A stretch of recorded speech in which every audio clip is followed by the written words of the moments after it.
Halo teman-teman, selamat datang di kelas JavaScript, di mana di sini kita akan bahas tentang JavaScript Modules. Sebelum kita mulai ke materi, kita akan kenalan dulu ya. Jadi nama saya adalah Eko Kurniawan Kanedi. Saat ini saya kerja sebagai Technical Architect di salah satu e-commerce terbesar di Indonesia.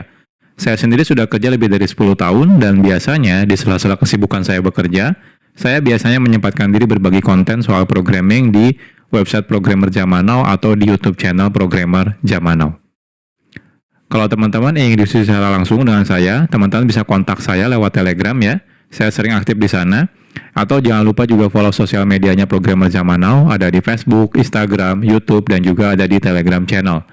Kalau teman-teman dari perusahaan teman-teman misalnya butuh konsultasi, entah itu mengadakan training, pelatihan, atau konsultasi, teman-teman bisa kontak lewat email pribadi saya. Oke, jadi ini materinya bukan materi JavaScript dasar, jadi pastikan sebelumnya teman-teman sudah belajar kelas-kelas yang sudah saya buat sebelumnya. Yang pertama, teman-teman harus sudah belajar dulu tentang HTTP, ya. Lalu teman-teman juga sudah belajar tentang JavaScript dasar, JavaScript Object Oriented Programming, dan yang terakhir adalah JavaScript Standard Library. Nah, ini semua sudah saya buat kelasnya, jadi pastikan teman-teman sudah tonton ya kelasnya dan pelajari kelas-kelas sebelumnya ini. Kalau teman-teman sudah selesai menyelesaikan semua kelas ini, oke. Next-nya kita akan belajar tentang JavaScript Modules. Nah, ini agendanya lumayan banyak. Nanti kita akan berkenalan dengan JavaScript Module itu apa. Nanti kita akan coba menggunakan live server. Lalu kita akan bandingkan perbedaan tanpa menggunakan modul dengan menggunakan modul, perbedaannya apa. Lalu kita akan belajar yang namanya export dan juga import, lalu alias, dan lain-lain. Banyak sekali yang akan kita bahas di materi ini. Oke, nggak usah berlama-lama ya intronya, kita akan langsung masuk ke materi.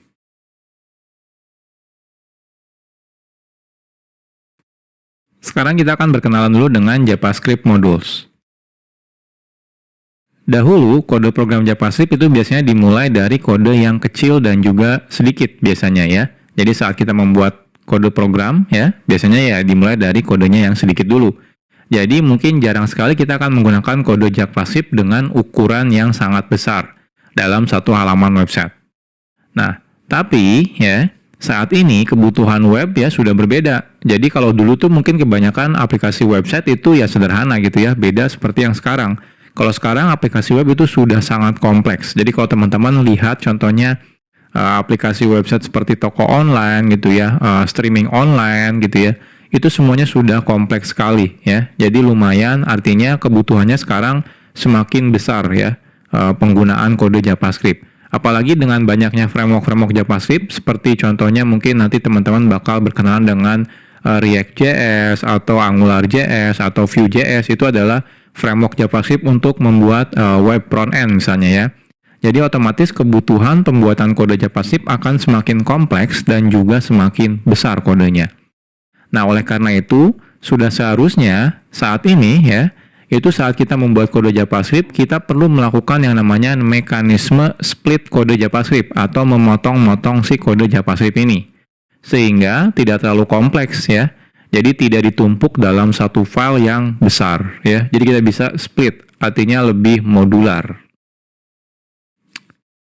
Oke. Jadi inilah salah satu tujuan adanya fitur JavaScript Modules. JavaScript Modules sendiri ini adalah fitur yang lumayan modern sebenarnya ya. Jadi kalau teman-teman masih menggunakan browser versi lama, mungkin beberapa browser tidak mendukung JavaScript Modules gitu ya. Jadi JavaScript Modules ini merupakan fitur di mana kita bisa membuat modul ya, yaitu adalah kode JavaScript yang bisa digunakan ulang ya untuk kode JavaScript. Jadi biasanya kan kalau kita bikin kode JavaScript mungkin di dalam satu file, ya anggap saja file-file tersebut adalah modul ya. Jadi JavaScript Modules ini diawali sebenarnya dari teknologi yang namanya Node.js. Nah, selanjutnya banyak library yang akhirnya mengadopsi penggunaan JavaScript Module yang dilakukan di Node.js gitu ya. Nah, agar bisa berjalan di web browser tanpa menggunakan Node.js. Nah, contohnya ada library yang namanya Common.js, ada library namanya AMD, ada Require.js. Itu semua mereka melakukan mekanisme seperti mengadaptasi ya modul yang biasa digunakan oleh si Node.js. Nah, tapi sekarang itu tidak perlu lagi nih kita menggunakan library Common.js, AMD, Require.js. Kenapa? Karena browser-browser modern sekarang sudah mendukung yang namanya JavaScript Modules gitu ya. Nah, tapi ya harus hati-hati nih kalau teman-teman masih menggunakan browser yang lama. Itu ya, contohnya menggunakan Internet Explorer. Itu sampai sekarang sudah tidak support ya JavaScript Modules. Makanya si Microsoft itu sudah mengganti Internet Explorer menjadi Microsoft Edge.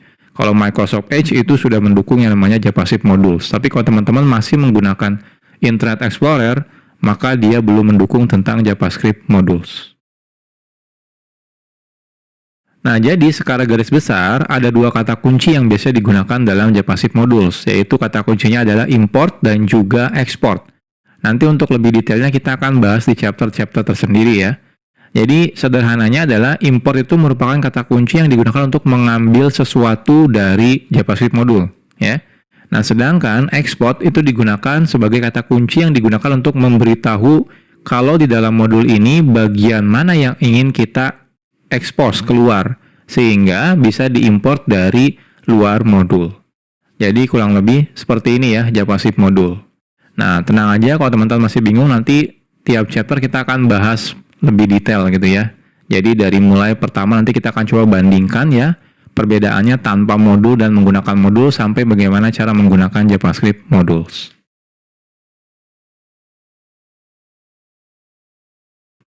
Oke, sekarang kita akan membuat projectnya terlebih dahulu ya. Sederhana aja, kita akan buat folder kosong namanya adalah belajar JavaScript modules. Oke, saya akan masuk ya.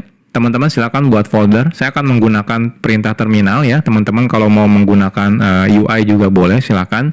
Intinya kita buat folder. Saya akan masuk ke tempat saya biasa development.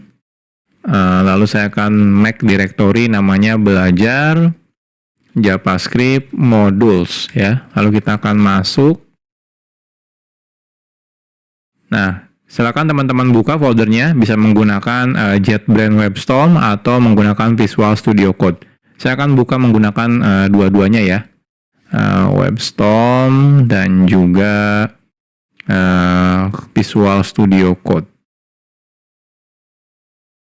Oke, ini Visual Studio Code dan ini adalah WebStorm. Ya, jadi sekarang kita sudah selesai ya. Jadi kita sudah bikin folder kosong ya, teman-teman boleh gunakan editor mana aja boleh, nggak ada masalah ya.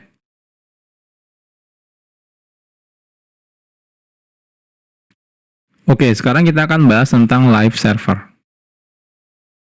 Saat kita menggunakan fitur yang namanya JavaScript module, itu sangat disarankan teman-teman menjalankan kode JavaScript-nya di dalam web server. Jadi artinya tidak langsung dari file teman-teman buka menggunakan web browser, jangan ya. Kenapa? Karena beberapa mungkin tidak akan jalan kalau teman-teman bukanya langsung dari file. Jadi teman-teman harus beneran running dalam mode web server. Nah, hal ini karena spesifikasi dari JavaScript module meminta secara default kode JavaScript perlu di satu domain server yang sama. Jadi kalau teman-teman misalnya membuka file HTML-nya menggunakan URL file.2// di depannya gitu ya, maka dikhawatirkan akan terjadi error yang namanya CORS atau singkatan dari Cross Origin Resource Sharing gitu ya. Jadi pastikan teman-teman nanti menggunakan web server. Nah, di sini kita akan coba menggunakan web server ya. Dan tapi web servernya itu sangat gampang digunakannya gitu ya. Jadi teman-teman tidak perlu menginstal aplikasi tambahan seperti misalnya Nginx atau misalnya Apache HTTPD, itu nggak perlu gitu ya. Sudah ada plugin bawaan dari Visual Studio Code atau juga JetBrains ya. Itu sudah ada. Jadi teman-teman tidak perlu menginstal secara manual. Oke, kita mulai dari yang pertama. Jadi yang pertama itu kalau teman-teman menggunakan Visual Studio Code ya, teman-teman bisa install plugin namanya adalah Live Server. Jadi plugin ini nanti bisa digunakan untuk menjalankan local web server ya. Jadi lebih gampang nih kalau teman-teman menggunakan plugin ini ya. Jadi plugin live server ini bisa digunakan untuk menjalankan local web server, sehingga saat teman-teman nanti mengakses kode JavaScript-nya, kita bisa menggunakan domain localhost ya. Atau misalnya 127.0.0.1. Oke, jadi ini pluginnya. Kalau teman-teman lihat di sini, silakan diinstal ya. Jadi kalau di Visual Studio Code-nya, teman-teman masuk ke bagian extension, cari langsung Live Server. Nah, di sini Live Server ya, kebetulan saya sudah menginstalnya. Kalau teman-teman sudah install, di pojok kanan bawah ini ada tombol Go Live. Ketika teman-teman klik Go Live, nanti dia akan merunningkan local web server ya terhadap folder yang sekarang kita buka. Ya, kebetulan di sini foldernya masih kosong ya. Nah, selanjutnya kalau teman-teman misalnya menggunakan JetBrains ya, JetBrains IDE itu tidak perlu menginstal apa-apa lagi. Di dalam JetBrains IDE seperti IntelliJ IDEA, WebStorm gitu ya, PHP Storm, Golang gitu ya, itu semuanya sudah ada local web server. Jadi teman-teman tidak perlu menginstal plugin tambahan. Oke, jadi gimana caranya? Oke, jadi sekarang saya akan coba buat file HTML di sini ya. File HTML-nya isinya misalnya index.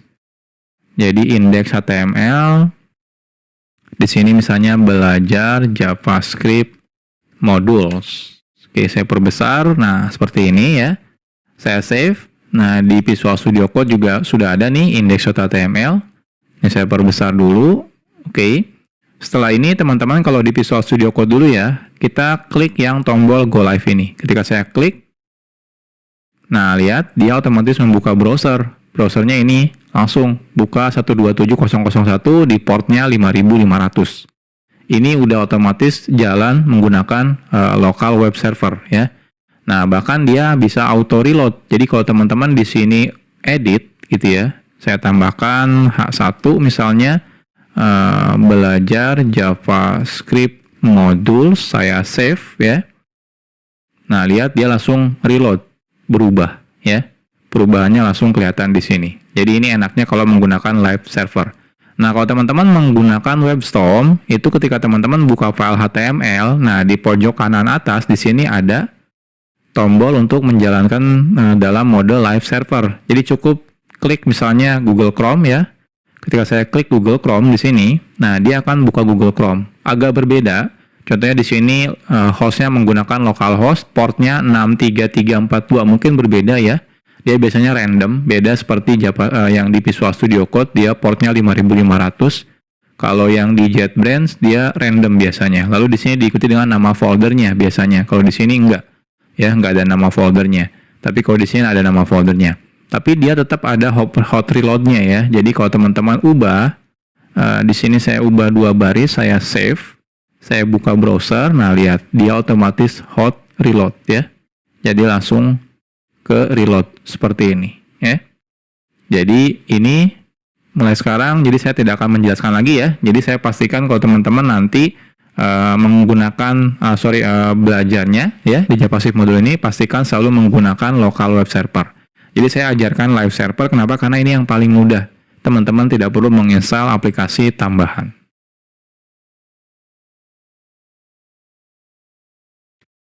Sekarang kita akan coba dulu ya tanpa menggunakan JavaScript modul. Sebelum kita membahas tentang JavaScript modul, sekarang kita akan coba dulu ya membuat kode program JavaScript tapi tidak menggunakan JavaScript modul.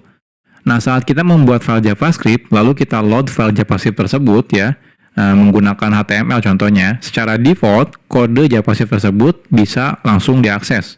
Baik itu misalnya di dalamnya ada variabel atau function atau class, itu secara default bisa langsung diakses ketika kita include ya ke dalam si HTML menggunakan script source misalnya, seperti itu.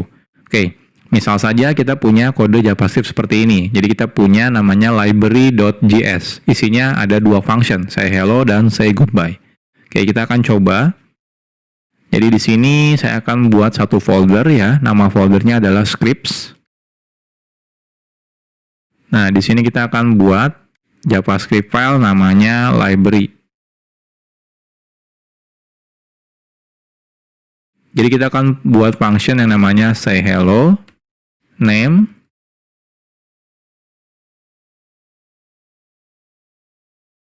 hello name ya, dan juga say goodbye. Isinya goodbye name, seperti ini ya. Nah, selanjutnya kita akan coba load si library ini ya. Jadi kita akan gunakan library ini ya, kita load menggunakan script source script/library misalnya ya.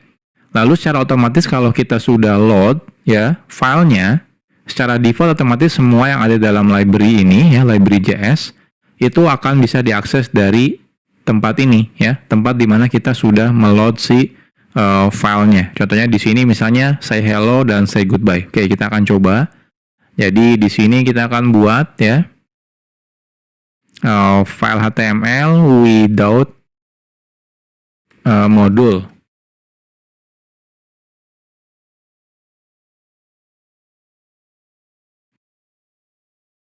Oke, jadi di sini kita buat dulu script, source-nya kita ambil scripts/library.js ya. Lalu di sini kita say hello, misalnya echo, say goodbye, echo, seperti ini ya. Nah, kita lihat apa yang terjadi. It's 9:15. How am I already underwater? I'm in the same boat. I'm in an actual boat. I thought Grammarly just fixed grammar. They make boats now. Inspect. Nah, hasilnya di konsol kelihatan nih. Saya perbesar dulu. Nah, lihat ya. Ada hello echo dan goodbye echo. Artinya apa? Artinya secara default saat kita load ya sebuah sebuah file JavaScript itu otomatis bisa langsung digunakan apapun yang ada di dalam kode JavaScript ini. Entah itu function di sini, teman-teman bikin variabel contohnya misalnya ya. Bikin variabel name sama dengan contohnya echo seperti ini ya. Lalu di sini kita akan coba console.info name seperti ini. Nah, lihat di sini keluar ya echo ya. Artinya apa? Artinya name ini bisa walaupun di sini tidak ada variabel name, tapi karena dia ada di library.js, jadi otomatis dia bisa digunakan. Ini behavior default ya kalau kita meload file JavaScript. Jadi semuanya bisa diakses. Ini kadang-kadang agak sedikit berbahaya, apalagi kalau kita meload misalnya beberapa library JavaScript gitu ya, beberapa file JavaScript, ternyata ada beberapa function yang sama atau juga nama variabel yang sama, otomatis akan terjadi bentrok ya. Nah, salah satunya inilah kenapa kita butuh yang namanya JavaScript modules.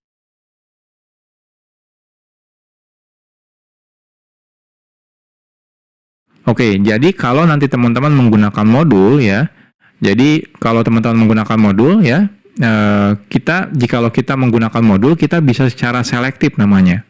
Jadi milih-milih gitu ya. Jadi bagian kode mana yang akan diekspos keluar. Kalau tadi tanpa menggunakan modul, teman-teman langsung include menggunakan source JavaScript biasa, itu semuanya yang ada di dalam file JavaScript tersebut otomatis diekspos gitu ya. Nah, ini agak sedikit berbahaya. Tapi kalau nanti teman-teman menggunakan modul, teman-teman bisa pilih bagian mana, function mana, variabel mana, kelas mana yang ingin diekspos keluar. Karena mungkin beberapa variabel tidak mau diekspos keluar misalnya, seperti itu ya. Nah, secara default, kode yang kita buat menggunakan JavaScript modul tidak bisa digunakan dari luar file atau dari luar modul, kecuali memang kita meminta untuk mengeksposnya keluar. Jadi kalau yang JavaScript biasa itu ya, by default semuanya diekspos. Nah, kebalikannya dengan JavaScript modul. Kalau JavaScript modul, semuanya justru tidak diekspos. Jadi ketika kita pengen mengekspos, justru kita harus menyebutkan mana yang ingin diekspos keluar.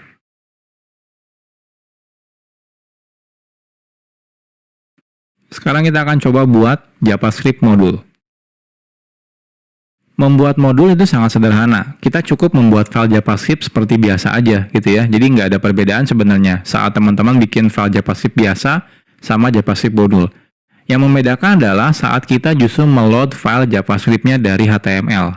Kita tidak lagi menggunakan tipenya JavaScript lagi, melainkan tipenya adalah modul ya.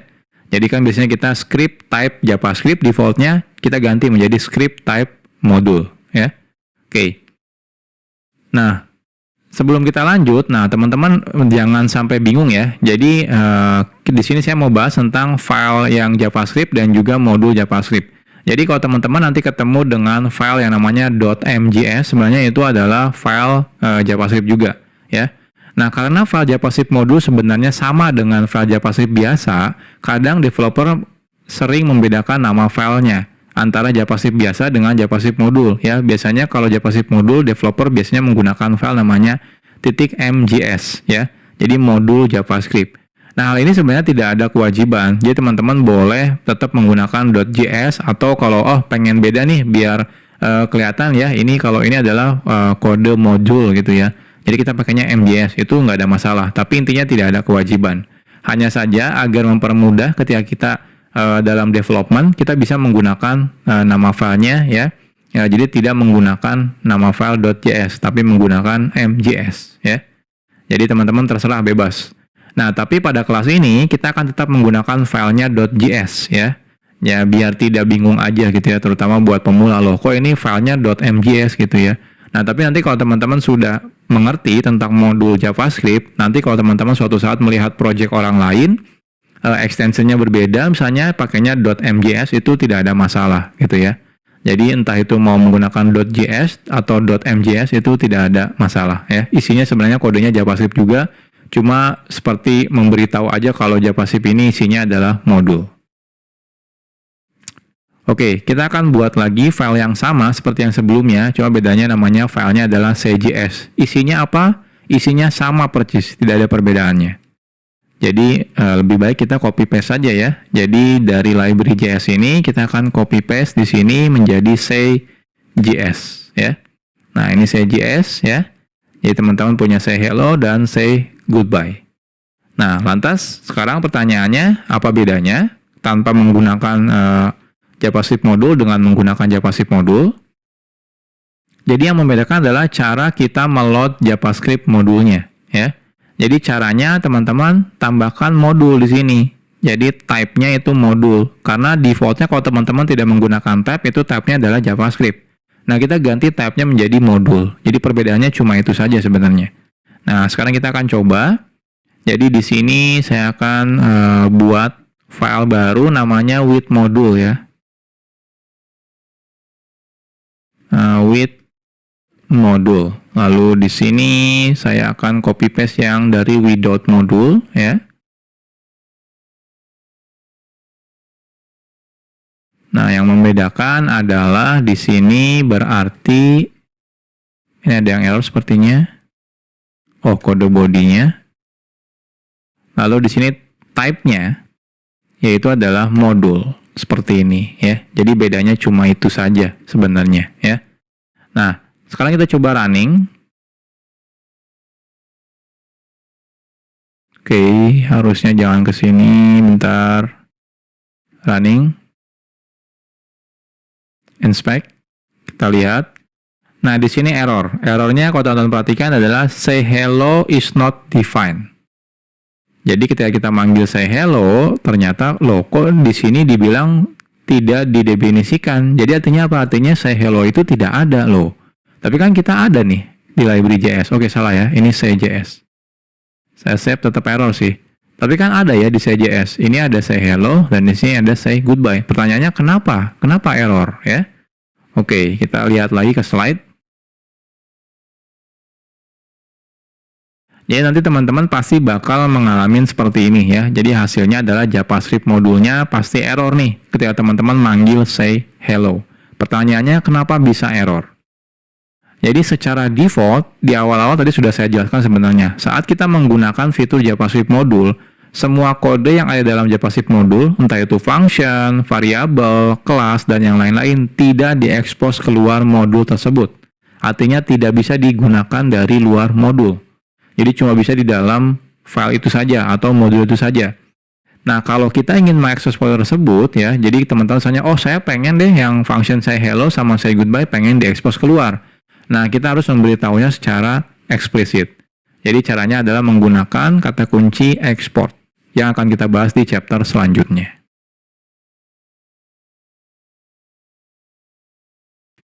Sekarang kita bahas tentang export. Export itu merupakan kata kunci yang digunakan untuk mengekspos kode yang ada dalam modul ya. Jadi mengekspos keluar. Nah, export itu biasanya ditambahkan di awal sebuah variabel kah, function, atau juga kelas. Jadi ketika teman-teman membuat function, depannya kasih export. Kalau teman-teman merasa ingin mengekspos function ini keluar modul. Artinya apa? Artinya bisa digunakan di luar modul ya. Oke, contohnya yang sebelumnya, contohnya kita punya yang say hello dan say goodbye. Jadi kalau teman-teman merasa oke, function ini ingin saya expose keluar, teman-teman cukup gunakan kata kunci export di depannya. Jadi export function, nama functionnya. Jadi seperti biasa, coba bedanya tambahkan export. Nah, defaultnya kalau teman-teman tidak tambahkan export, maka dia tidak diekspos keluar ya. Makanya di awal tadi kita ketika manggil say hello itu error. Kenapa? Ya karena tidak diekspos keluar. Oke, sekarang kita akan coba expose ya. Jadi yang say hello-nya ini kita akan coba tambahkan export ya. Lalu say goodbye-nya kita tambahkan export juga. Artinya yang say hello dan say goodbye sudah diekspor ya. Jadi sudah diekspos keluar.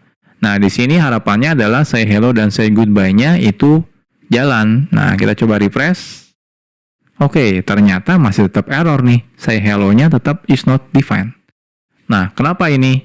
Padahal kita sudah export ya. Harusnya kalau error ya harusnya di sini yang error karena name-nya belum didefinisikan. Tapi say hello dan say goodbye harusnya sudah diekspor ya. Ini kan sudah diekspor, ini sudah diekspor. Cuma kalau ini tidak diekspor. Oke, kenapa ini bermasalah? Masih tetap bermasalah. Kita akan bahas di chapter selanjutnya.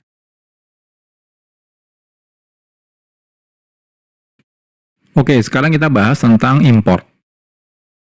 Export itu digunakan untuk mengekspos kode yang ada di dalam modul ke luar modul. Nah, jikalau kita ingin menggunakan kode yang sudah diekspos yang dari modul tersebut, kita perlu menggunakan kata kunci yang namanya import.